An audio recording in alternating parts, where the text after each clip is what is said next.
President Trump has been very effective in creating what I would call a parallel universe for his supporters. A set of ideas that either have no basis in reality. I did not see Bernie going to Coachella. Why not? Why not? So the cheap, by the way, I hate to disagree with you. That's a disagreement between you and me. Sorry, I'm keeping a list. What do we have? The $600 was the cheap seats. That was the cheap seats. Those are the cheap seats. If you want to sit up close, I believe it was a little more, almost $1,100. When a former wrestling giant decides he's had enough of America's favorite grumpy grandpa politician, you get Tyrus unloading on Bernie Sanders in a way that feels less like a debate and more like someone yelling at their GPS for giving bad directions. It's loud, unexpected, and impossible to look away. Because once Tyrus starts swinging, even Bernie's famous finger point can't save him. Speaking fee, by the way. I wonder how much of that money went to the good people of Sanders, probably to help build his mansion. This is laughable.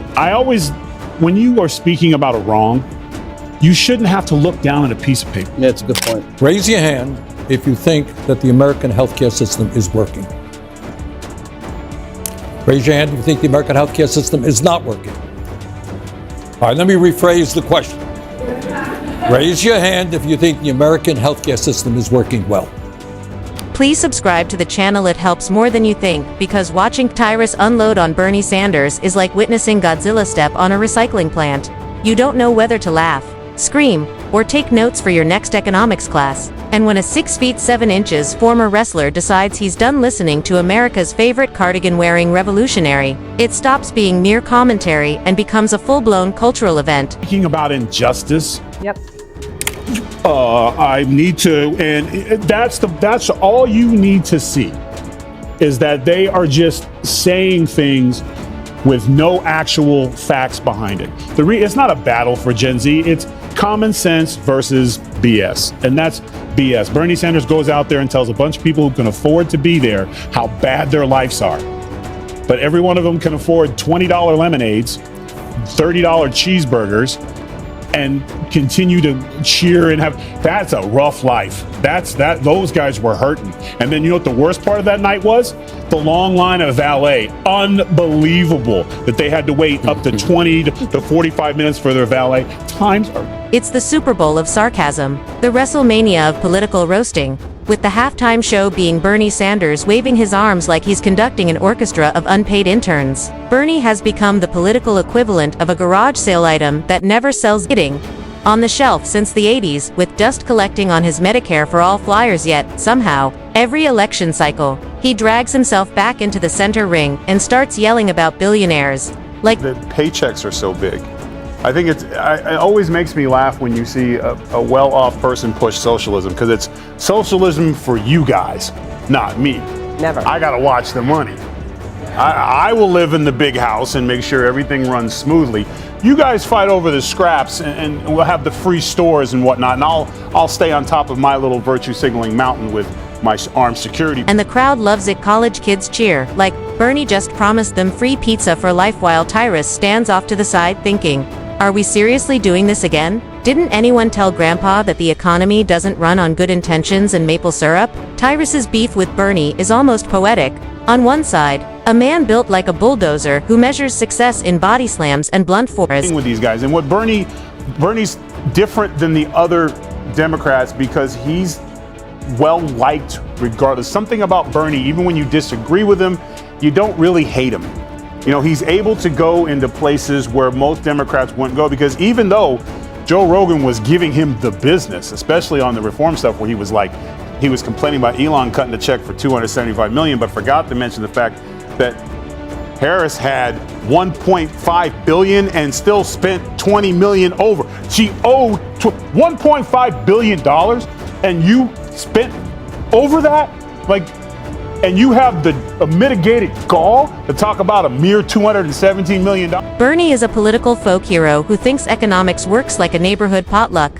Everyone just brings what they can. And somehow the table feeds the whole world, except at Bernie's potluck, nobody brought food.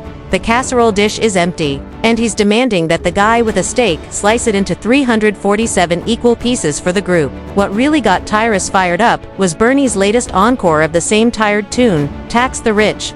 redistribute wealth, and make America a socialist brunch buffet. It's as if Bernie believes Jeff Bezos swims every morning in a Scrooge McDuck vault of gold coins. And all we need is a bigger shovel to scoop some out for the rest of us, except that vault doesn't exist. And even if it did, someone still has to pay the lifeguard. Tyrus doesn't do gentle disagreements. He goes full body slam. His takedown of Bernie's vision is simple. Reality doesn't bend to slogans. You can't scream free college into existence any more than you can suplex a student loan officer into forgiving your debts someone's going to pay. And, spoiler alert, it's usually the middle class. The very people Bernie insists he's fighting for. The funny part, Bernie has been saying the same thing since MTV played music videos. Medicare for all, free college, and tax billionaires until they cry into their caviar. The slogans haven't aged, but the math never worked. One Democrat that would talk about anything with campaign after how horribly run the Harris campaign was, he's got to be senile to not. And then when he hit him with it, oh, well, I haven't read that. And then the same thing with climate control, where he was like telling him, like, oh yeah, the climate control is a real thing. And Rogan's like, well, let's look at the stats. Well, the planet is actually cooler now than it was, and there's no static thing, and everything seems to be fine. And what was his answer? Well, I haven't read that. Right. You know, like, oh, that's not what, I haven't heard that. Like, well, because you're the leading, I mean, because he's a cloud, he's in charge of the weather, he knows it firsthand. standing there like a giant economic referee, is basically shouting, "Enough already." The guy at the dinner table flipping over the Monopoly board because Grandpa keeps changing the rules. The roast is brutal but oddly factual. Bernie's grand economic plans come with price tags so astronomical they make the Pentagon budget look like lunch money, with universal health care alone costing, depending on the estimate, anywhere from 30 to 40 trillion, over a decade, trillion with a T, as in too much. And who funds this utopia? In Bernie's head, it's the billionaires, but in reality, the billionaires move their money offshore faster than you can say Cayman Islands, leaving regular workers to foot the bill. Tyrus sees this and calls it out with the subtlety of a chair shot. And the delivery, that's where it gets good, turns Bernie's ideas, through Tyrus's lens, into a parody of themselves. Santa Claus economics, where the big man in the red suit hands out presents, but no one asks who's paying for the elves, the sleigh repairs, or the reindeer insurance. He mocks Bernie's stubbornness. Decades of saying the same thing like a broken record stuck on repeat. Only now the needle is bent and the vinyl warped. Is super likable. I mean, the look. Yeah. Yeah, and The I think hair. his accent. The hair. He looks like your fun old uncle that would let you come over and help him make stuff in his laboratory. But Yeah. in a good way. Like, he's just missing a Morty. You don't, Sherrod, you He's don't a get Rick the and sense that Morty. he's lying to you. No, No. you can. It's something trustworthy about him Yeah. and his way and his delivery. Ain't it weird though that Joe Rogan, the dude from Fear Factor, is the voice of reason for stuff? Like when did the guy from Talk Radio become? Yeah. The cultural disconnect is glaring. Bernie's still talking about labor unions and factory floors like it's the 1960s, while Tyrus points out that half the workforce is on TikTok monetizing mukbangs and cat videos. Bernie's dream of a class revolution doesn't really land in a world where people are making six figures unboxing sneakers on YouTube, making his vision feel less revolutionary and more like an old man yelling at clouds. But here's where it gets layered. Bernie isn't some fringe nobody. He's been a senator for decades, pulling crowds bigger than most rock concerts. And his appeal is real, tapping into frustration about inequality, skyrocketing costs, and corporate greed. Young voters adore him because he sounds like the only adult who hasn't completely sold out. Yet, as Tyrus points out, there's a Grand Canyon-sized gap between Bernie's speeches and what he's actually accomplished. Lots of rallies, lots of memes, but when it comes to passing his big-ticket items, zero Medicare for all, never even nipped the finish line in Congress. That's where Tyrus hammers hardest, framing Bernie as a guy who can talk the talk but can't walk the walk because the ground he's walking on is made of marshmallows and borrowed money, reminding everyone that being consistent doesn't always mean being right. It can just mean you've been stubbornly wrong for 40 years straight. Say to Trump supporters are two things. Focus not on what Trump says, but what he does. And what he's going to do is cut programs that you and your families need. Do you really think it's appropriate to cut Medicaid substantially? Those are families, your families, may not be able to get the health care that they need. Your mother may not be able to get into the nursing home that she has to get into because Medicaid pays a substantial part of that. The comedy writes itself when you put the two men side by side. Bernie, with his wild hair and finger jabs, looking like he just walked out of a college lecture hall that time forgot, and Tyrus, towering and unimpressed, basically saying, "Your economic policy sounds like a fairy tale written by someone who never paid a credit card bill." One's a professor at the chalkboard. The other's the guy who flips the chalkboard over and uses it as a table for poker night. What makes this smackdown fascinating isn't just the roast. It's the bigger story it tells about America. Because this clash isn't really about Tyrus versus Bernie, it's about the constant tug of war between idealism and pragmatism, between dreamers and doers, between those who think government can fix everything and those who think government usually breaks whatever it touches. Bernie's side dreams of free healthcare and college, while Tyrus's side screams, "Who's paying for this circus?" And in the middle sits America, clutching its wallet and wondering if there's a refund policy for bad ideas. Now, don't get it twisted. Bernie's legacy has weight. He shifted the entire Democratic Party to the left, made phrases like income inequality household terms, and built a movement that outlasted his campaigns. But Tyrus's point, dripping with sarcasm, is that movements don't pay the bills, speeches don't lower gas prices, finger-pointing doesn't cut student loan checks. And no matter how many times Bernie rails against billionaires, billionaires keep winning. A whole lot of people have talked about cutting all the fat in the federal government. Hell, those who opposed Doge now were all about cutting waste years ago.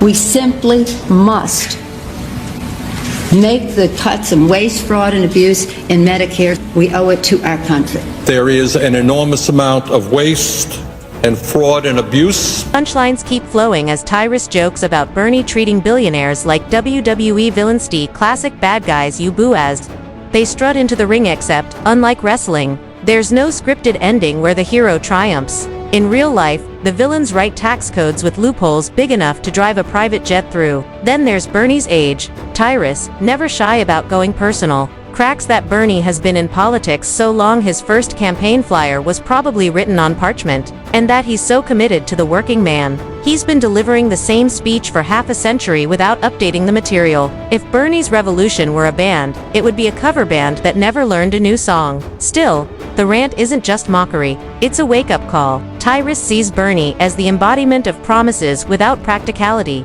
ideas without execution. It's not just funny, it's frustrating, and that's why the takedown resonates.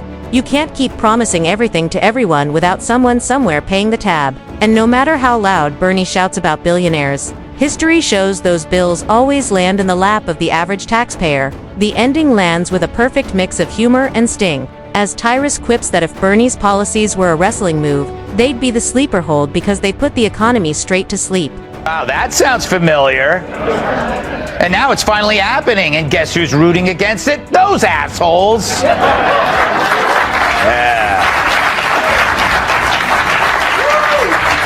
Put that picture up again. That's waste, that's fraud, and that's abuse. She compares Bernie's endless campaign trail to a wrestler who refuses to retire, hobbling back into the ring for one more fight that never actually ends, leaving the audience with the lingering thought, if Tyrus just warmed up on Bernie, who's next? This isn't just commentary, it's comedy laced with truth bombs. The spectacle of a giant taking verbal steel chairs to the policies of a man who's been fighting the same fight since before half the country was born. That's why it hooks people. Whether you love Bernie or roll your eyes every time he talks about billionaires, watching Tyrus go off on him is like watching two completely different universes collide. Hilarious and thought-provoking, if only for a second, about who's really paying for all these promises. The beauty lies in the contrast. One man shouting about fairness, another shouting about reality, and somewhere in between, America is left wondering if anyone's actually going to pick up the check. The funniest part, Bernie doesn't even realize he's become a meme. Tyrus sees him less as a politician and more as a recurring sitcom character, who just wanders in every 4 years to deliver the same line. He's a businessman who decided to be a politician. Business teaches you to speak your mind. Politics tell you to do the opposite. In business, you sell a product. In politics, you sell yourself. Which is why Bernie Sanders is a good politician. It's all he does. He's been running for office since 1972, affording him the luxury of selling a failed ideology that never requires purchase. Socialism, a harmless thing until it finds real power, then it's dead. You know what's coming. Billionaires, corruption, and promises of free stuff for Al, but you still watch because it's part of the show. Comfort food politics, reheated leftovers, served with extra Tyrus, of course, doesn't settle for nibbling at the edges. He calls out how Bernie's everything is free routine sounds less like economic policy and more like a college student promising their parents they'll pay them back eventually. Boiler alert. They never do. He paints Bernie's math as so fuzzy you'd think it was knitted straight into those famous Vermont mittens. Because while Bernie talks about making billionaires pay, history shows the bill slides down the table until it lands squarely in the laps of people making $60,000 a year. Those folks don't have Swiss bank accounts. They've got student loans, gas bills, and one bad alternator away from financial collapse. And here's where the sarcasm really bites. Tyrus compares Bernie's big government vision to hiring a babysitter who eats all your food, leaves the house messier than before, and then sends you a bill for overtime. Bets how he sees the government managing healthcare, education, and wages. Pope once adored the Sandinistas, a toxic bunch of commies. Sanders is so nutty, most kids should be allergic to him. So why does the media overlook this? The press loves the guy because they assume his bad ideas may never see the light of day, but one can dream. He wants to raise the tax rate for top earners to more than 50%, the highest in 30 years, after the worst recovery in history. His goal is not to get America back on its feet, but to put it under for good. The slogans sound noble, but the execution is always a disaster. Just ask the DMV. Perhaps the most devastating part of Tyrus's takedown is when he points out that Bernie, despite decades of speeches, has barely moved the needle legislatively. He's the guy who inspires chants and marches, but when it's time to actually pass laws, nothing happens. The revolution is always just around the corner, yet somehow it never arrives. Like waiting for a band's comeback album that never drops. By the end, Tyrus leaves the audience laughing but also squirming. Because the joke has teeth. He's not just roasting Bernie for fun, he's exposing the gap between rhetoric and reality. And in that gap sits the American taxpayer holding the check, wondering how many more times they're going to bankroll a dream that never quite materializes. And that's the punchline. Bernie promises dessert for everyone, and Tyrus reminds you that someone's still got to wash the dishes.